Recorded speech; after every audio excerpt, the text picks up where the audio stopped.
Today morning, I'm staying at the Hyatt. I'm based out of Bangalore, and we came in 2 days ago to attend the CLO. And in the morning, I walked across, got into the elevator, and there was this very elderly gentleman.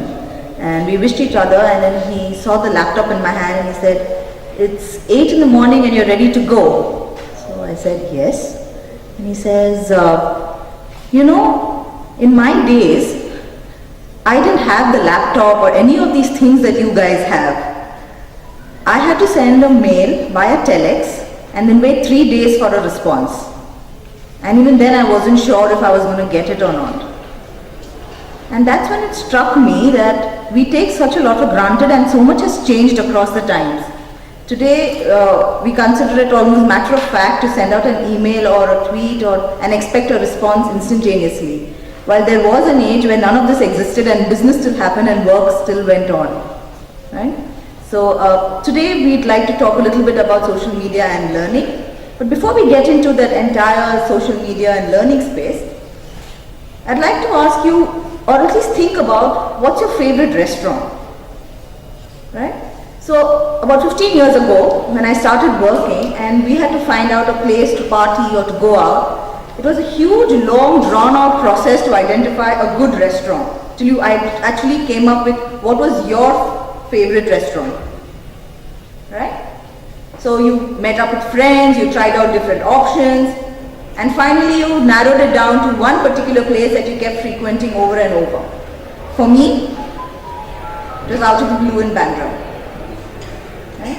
And this was something that took a lot of time to arrive at, and it's still one of my favorite restaurants. Today, what would happen?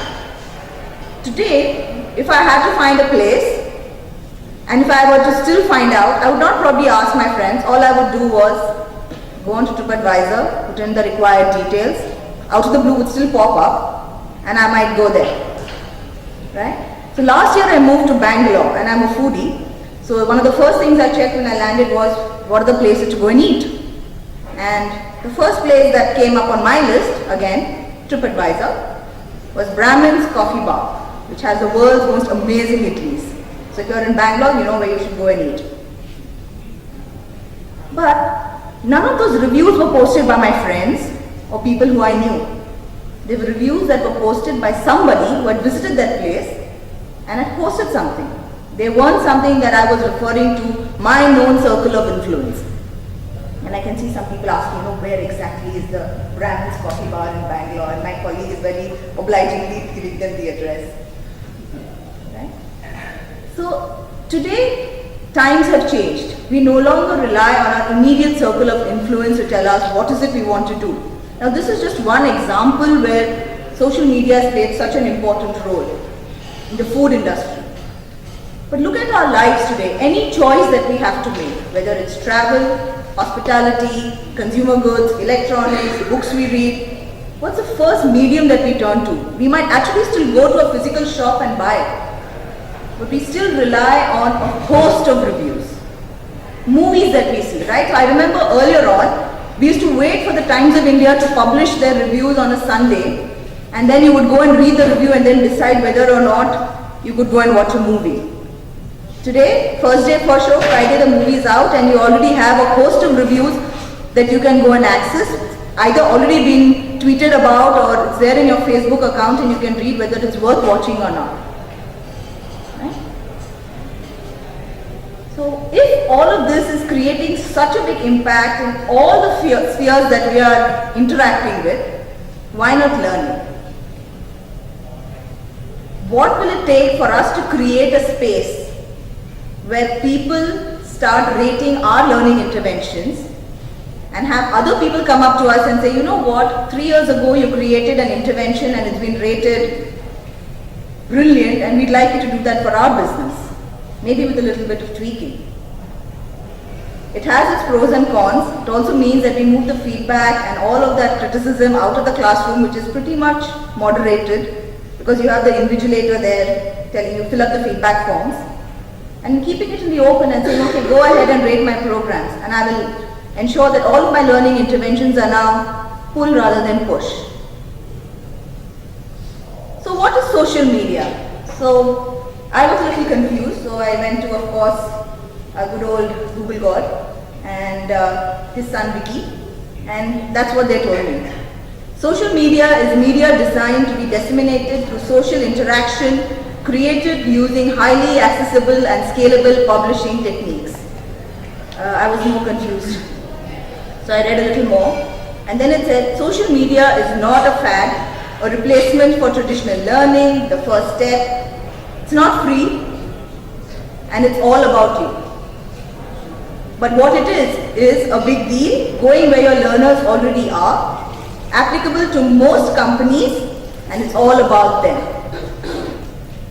Made sense? Making sense? It didn't to me, because for me what social media has done is this. It made word of mouth go virtual. Traditional conversations that were being had within your circles of influence were now being changed completely. Right? This went to this. And you had no clue who was behind that megaphone and what he was saying about your program or whatever that was being reviewed. The question that we have today is, how do we engage with that guy in the megaphone?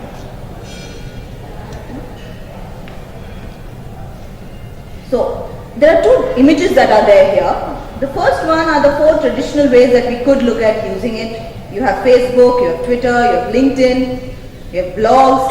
All of these are ways that we can use to make the shift in the learning industry. And a little more complicated diagram with some more ways that we can go ahead and do that. Right?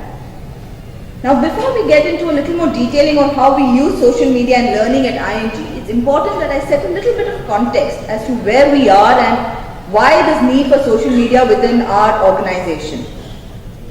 So ING is a Dutch bank, and it originated in 1990. The newly formed company was called International Nederlanden Group, and it was soon abbreviated to ING. That's a photograph of our Amsterdam office. All of us aspire to go and sit in the shoe one day, literally. But yeah. In India, they started a representative office in 1990, and then across 2002-2003 they merged with the existing Vaishya Bank, which was in India since 1930, and finally formed the ING Vaishya Bank. And that's where we are today. We have a span across the country with branches all across. We have about 10,000 employees spread across retail banking, wholesale banking, and the support functions. And we have a very diverse population of employees, right? We have them all across the spectrum. We have one group who's very young, tech savvy, aggressive, wants learning on the go, will decide what they want to learn, when they want to learn, how they want to learn.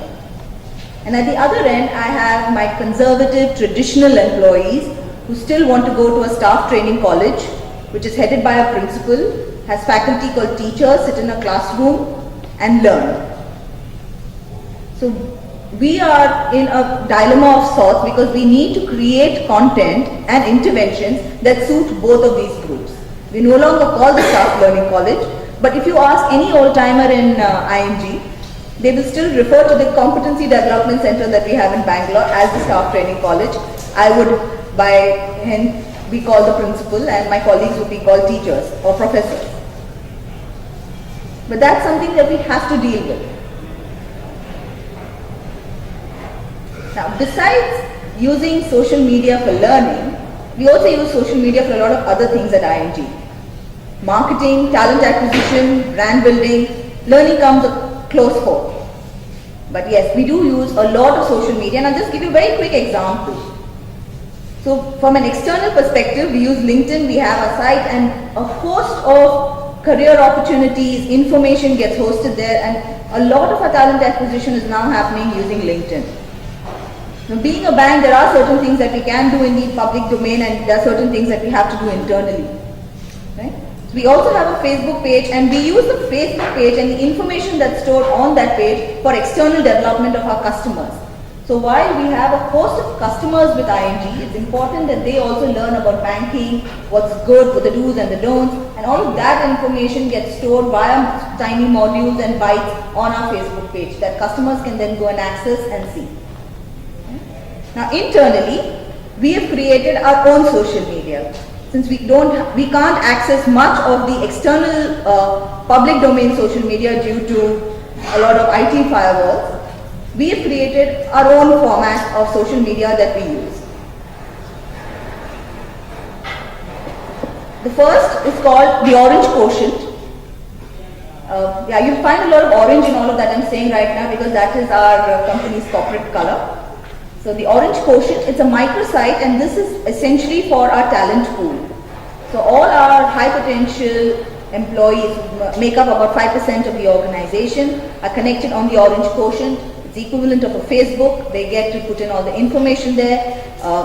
The key roles that get opened up in the bank are opened up to them, information, learning events, all sorts of interaction that takes place for that entire group happens using the Orange Quotient. It's very interactive. We have people writing articles that gets published and the really good ones get published across the globe with the ING counterparts as well. Second is the Antaragni, or the Fire Within. This is our blog.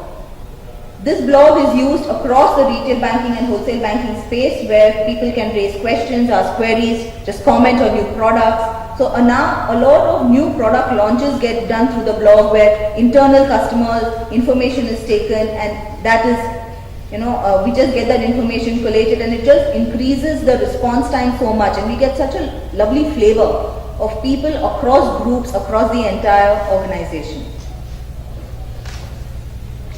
The third is known as the Key, which is Knowledge Empowers You. It's our community of practice, which is headed by business heads. And these business heads each head a community of practice where they have people writing up to them, queries get resolved, new processes, we do process re-engineering, we look at efficiencies and processes, projects that are done across groups, functional as well as cross-functional. All of that get run using our communities of practice known as Key. And last but not the Orange Owl. This is our mobile learning app. Right? We use this to target, to send out structured learning interventions on a weekly basis to our people. So whether they are video bites by senior management, the external content, and these are little tiny modules that don't last for more than about 3 to 5 minutes. So it's concise information that gets collated, sent out, and this gets downloaded onto their mobile phones in the back end. So no one needs to go and say, okay, click on, open the owl, and then click on download. The download happens in the back end, and once the download gets complete, just like your WhatsApp ID, a little owl pops up on your screen with a hoot, and you can download and see the content as and when you'd like. Once you finish reviewing the content, you also have the option of either liking or disliking the content, posting your feedback, putting comments, and even asking for what is it that you would like to view in the coming week. So this is pretty much how we have tried to create social media within ING, and we're using it extensively for learning. This is something that allows people to interact both within their own spaces and also across geographies and across business units. And it also breaks my age barrier because then I don't know who's answering. It's just a person's name or the handle that they're using. They do not necessarily be a person who's a fresher or someone who's got 20 years of experience. We also complement this with a lot of classroom intervention where it gives people the idea to get face to face and get, make that human connect. So as a combination of both of this, we are trying to use our own interpretation of social media and drive learning. So we'll keep questions for the end after all the presentations are done. So please jot them down and we'll take them later. Yeah, thank you.